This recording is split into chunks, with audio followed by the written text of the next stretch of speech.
نحمده ونصلي على رسوله الكريم اما بعد فاعوذ بالله من الشيطان الرجيم بسم الله الرحمن الرحيم رب اشرح لي صدري ويسر لي امري واحلل عقدة من لساني يفقهوا قولي۔ احکام الجنائز، بیمار پرسی۔ رسول اللہ صلی اللہ علیہ وسلم نے فرمایا، حق المسلم علی المسلم خمس، رد السلام وعیادت المریض واتباع الجنائز واجابت الدعوت وتشمیت العاطس۔ مسلمان کے مسلمان پر 5 حقوق ہیں۔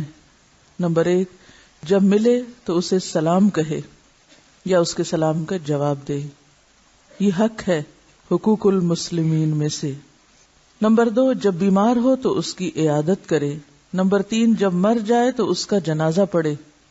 نمبر 4، جب دعوت دے تو اسے قبول کرے۔ نمبر 5، اگر وہ چھینک پر الحمدللہ کہے تو جواب میں یرحمک اللہ کہے، اور اگر وہ الحمدللہ نہ کہے تو جواب کس چیز کا؟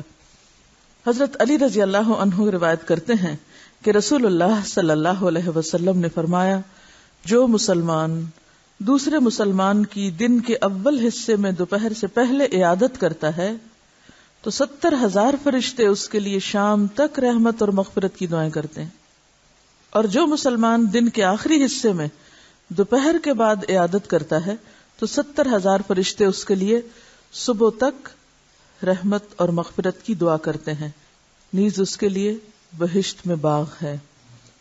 میں سوچتی ہوں کہ ڈاکٹرز اس لحاظ سے بہت خوش قسمت ہیں کہ انہیں صبح شام راؤنڈ لینا پڑتا ہے مریضوں کا، تو اگر وہ اس کو ایک بوجھ یا صرف ایک ذمہ داری سمجھ کے یا ڈیوٹی سمجھ کے کرنے کی بجائے اسے اچھے جذبے اور اچھی نیت کے ساتھ کریں تو ساتھ ساتھ اتنا بہترین اجر بھی پائیں گے۔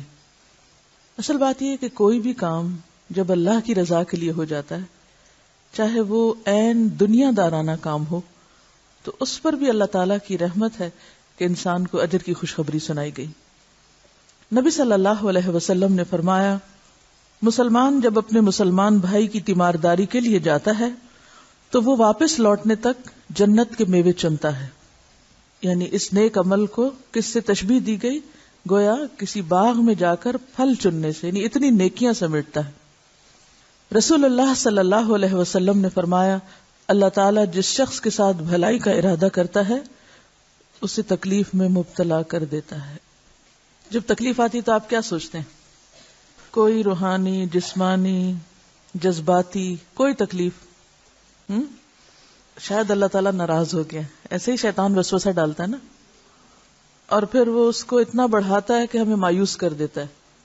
لیکن اگر آپ انصاف کی نظر ڈالیں تو گزشتہ زندگی میں جہاں بھی تکلیفیں آئیں وہیں سے آپ کو کچھ نہ کچھ سیکھنے کا بھی موقع ملا، آپ کے اندر پختگی بھی آئی، آپ کا دماغ اور کھلا، آپ کی سوچ اور وسیع ہوئی۔ اگر آپ نے صبر کیا تو اللہ نے خیر اور رحمت کے دروازے اور کھولے۔ پھر بات ہے دیکھنے کی کہ آپ کسی بھی چیز کو دیکھتے کس نظر سے ہیں۔ کچھ تکلیفیں انسان کے ساتھ ساری زندگی کے لیے لگ جاتی ہیں تو اس پر بھی انسان سوچتا ہے میں ہی کیوں؟ لیکن سوچنا یہ چاہیے کہ اللہ نے بہت سی نعمتیں مجھے ایسی دے رکھی ہیں جو مجھے کو ملی ہیں۔ اگر اس وقت ہم یہ نہیں کہتے کہ میں ہی کیوں اس چنے جانے کے لیے یا اس نعمت کے لیے، تو تکلیف پر آخر کیوں کہتے ہیں کہ میں ہی کیوں؟ آپ نے آرتھر آشے کا نام سنا ہوگا، جو مشہور ومبلڈن پلیئر ہے۔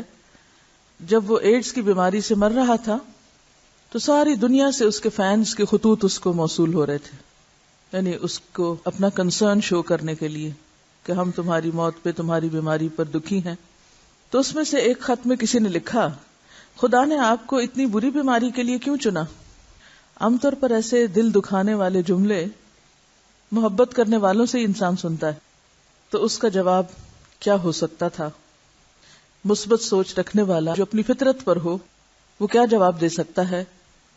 اس نے جواب دیا، پوری دنیا میں 5 کروڑ بچے ٹینس کھیلنا شروع کرتے ہیں، 50 لاکھ ٹینس کھیلنا سیکھتے ہیں، 5 لاکھ پروفیشنل ٹینس سیکھتے ہیں، 50,000 سرکٹ تک آتے ہیں، 5,000 گرینڈ سلیم تک پہنچتے ہیں، 50 ومبلڈن تک پہنچتے ہیں، 4 سیمی فائنل تک پہنچتے ہیں اور 2 فائنل تک پہنچتے ہیں. جب میں کپ کو پکڑ کر کھڑا تھا تو اس وقت میں نے کبھی خدا سے نہیں پوچھا تھا کہ میں ہی کیوں، کہ تو نے مجھے کو کیوں چنا ہے اس کپ کے لیے. جو ظاہر ہے کہ ایک ہی شخص ہوتا ہے، وہ آخر جو 2 رہ جاتے ہیں فائنل تک، ان کے مقابلے میں پھر 1 باقی. صرف سوچ کا فرق ہے. تو بات یہ ہے کہ جس شخص کی نظر اللہ کی طرف سے ملنے والی نعمتوں پر ہوتی ہے، وہ دکھ اور سکھ کو بھی خوشی کے ساتھ برداشت کرتے ہیں. اسی کا نام صبر ہے. اللہم لک الحمد. وہ یہ نہیں کہتے کہ میں ہی کیوں. اور آج کے بعد آپ میں سے کوئی نہ کہے کسی بھی تکلیف پہ کہ میں ہی کیوں. میرے بہن بھائیوں کو یا میرے اور رشتہ داروں کو یا میرے آس پاس رہنے والوں کو، کسی اور کو تو یہ تکلیف یا یہ مشکل یا یہ پریشانی نہیں آئی، مجھے پہ کیوں آئی ہے. تو اللہ سے شکوہ کرنے والے کبھی کامیاب نہیں ہو سکتے، نہ دنیا میں کچھ پا سکتے ہیں اور نہ آخرت میں. میں تو چاہتی ہوں کہ یہ حدیث لکھ کے آپ اپنی کسی ایسی ڈائری یا نمایاں جگہ پہ لگا چھوڑیں کہ چھوٹی سی تکلیف بھی جب آئے، آپ دیکھیں ہر روز صبح اٹھتے ہیں نا آپ، کوئی نہ کوئی ناگوار چیز ضرور پیش آتی ہے، لازمن پیش آتی ہے. یہ ہو نہیں سکتا کہ کوئی آپ کا دن پورے کا پورا صرف خوشی یا آرام یا سکون یا مرضی کے مطابق گزر جائے. مومن کی زندگی مرضی کے مطابق نہیں گزر پاتی، کیونکہ جو آپ کا شعور بیدار ہوتا جاتا ہے، آپ کے اندر روشنی آتی جاتی ہے، آپ کو اپنے اندر بھی اور دوسروں کے اندر بھی اور معاشرے میں اور ماحول میں ایسی ایسی خرابیاں نظر آنے لگتی ہیں کہ پھر چین رخصت ہو جاتا ہے بندے کا. جب تک آپ بے خبر ہوتے ہیں نا، لا علم. ہمارے ایک استاد تو ہمیشہ کہتے تھے جہالت نعمت ہے، کیونکہ بے خبری ہے، فکر ہی نہیں، کوئی کیا طوفان آ رہا ہے، کیا مصیبت آ رہی، پرواہ ہی نہیں، پتہ ہی نہیں.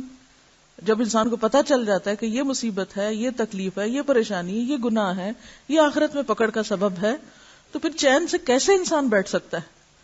کسی انسان کی سفرنگ دیکھ کے، کسی کو دکھ میں دیکھ کے، کسی کو تکلیف میں دیکھ کے، کسی کو غلط کام کرتے دیکھ کے چین تو نہیں آتا. اور پھر اگر ہر بے چینی کے موقع پر انسان بے صبرا بھی ہونے شروع ہو جائے تو حاصل تو کچھ نہیں. وہ تو علم اس کے لیے اور مصیبت بن گیا، بلائے جان بن گیا. اسی لیے اکثر لوگوں کو آپ نے دیکھا ہوگا کہ جو زیادہ ذہین ہوتے ہیں، یہ زیادہ حساس ہوتے ہیں، یہ زیادہ معاملات کو گہرائی تک سمجھتے ہیں، وہ زیادہ فرسٹریٹڈ بھی ہوتے ہیں. ان کے اندر اتنا ہی فرسٹریشن کا لیول بڑھ جاتا ہے.